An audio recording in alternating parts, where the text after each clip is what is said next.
माता पिता क्या हैं क्या नहीं हैं, ईश्वर को किसी ने देखा नहीं है। जो हमें जन्म देता है, जो हमें पालता है, वही ईश्वर होता है, बाकी आस्था है। चलिए, नमस्कार साथियों। कालचक्र, कालचक्र के बारे में आप भी जानते हैं और हम भी जानते हैं। कालचक्र उसे कहा जाता है जो समय को उसी परिस्थिति और उसी स्थिति में लाकर खड़ा कर देता है।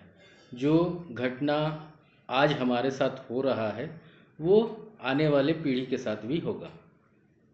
मध्य प्रदेश, जिला मंदसौर, एक बुजुर्ग महिला को उसका पोता उसे बस स्टैंड पर ले जाकर छोड़ देता है। घटना क्या था? घटना ये था कि सास और बहू में झगड़ा हुआ। बहू के द्वारा अपने पति को बोला गया कि तुमको माँ पसंद है या मैं। ये एक लाइन की जो बात थी वो उस बुजुर्ग महिला के बेटे के दिल में घर कर गई। घर करने का मतलब ये है कि वो कोई निर्णय नहीं ले पाया। और आपको एक आश्चर्य होगा कि उस बुजुर्ग महिला का वो बेटा इकलौता था जिसने अपनी माँ को अपने ही उसी के घर से उसको बाहर निकलवा दिया। किसके माध्यम से? पोता के माध्यम से। क्यों? क्योंकि पत्नी ने उससे कहा था कि तुमको माँ पसंद है या मैं। अब सोचने वाली बात यह है कि कालचक्र आज उस इकलौते बेटे ने अपनी माँ के साथ जो किया उसे ले जाकर अपने बेटे के द्वारा बस स्टैंड पर छुड़वा दिया। 80 साल की बुजुर्ग महिला को, जिस माँ ने दिन रात एक करके अपने बेटे को पढ़ाया लिखाया।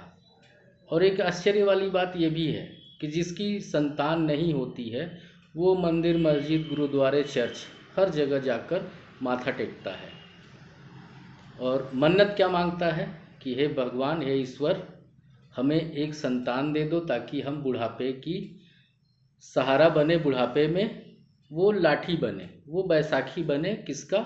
उस बुजुर्ग माता पिता का। आज इस बेटे ने अपनी माँ को छोड़ दिया बस स्टैंड पर मरने या जीने के लिए। वो ये निर्णय नहीं कर पाया कि माँ माँ होती है, जिसके कारण वो धरती पर आया, आँख खोला, उसने अपना दूध पिलाया, पाला पोसा और बड़ा किया। छोड़ा कौन उसे? पोता। कालचक्र, इसे ही कहा जाता है कालचक्र। इस व्यक्ति का कालचक्र यहीं से प्रारंभ होगा। अंत में जब इसके घर में एक बहू आएगी और जब झगड़ा होगा तो उसका बेटा इस व्यक्ति के पत्नी को, मतलब वर्तमान में जो पोता जहाँ छोड़कर आया है उस व्यक्ति, उस लड़के के बाल बच्चे जो होंगे वो इस महिला को छोड़कर आएगा। कालचक्र इसे ही कहा जाता है। इसलिए माता पिता का सम्मान करें।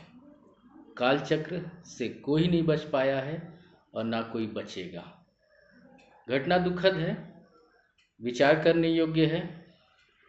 धरती पर अगर आप आए हैं तो अच्छा ही कर्म करें।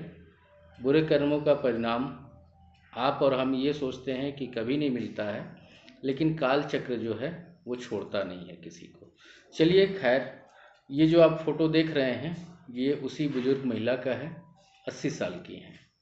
निवेदन, प्रार्थना समाज के उन बुद्धिजीवी लोगों से कि आप पढ़े लिखे जरूर हैं, सामाजिक जरूर हैं, लेकिन विचार करें माता पिता क्या हैं क्या नहीं हैं।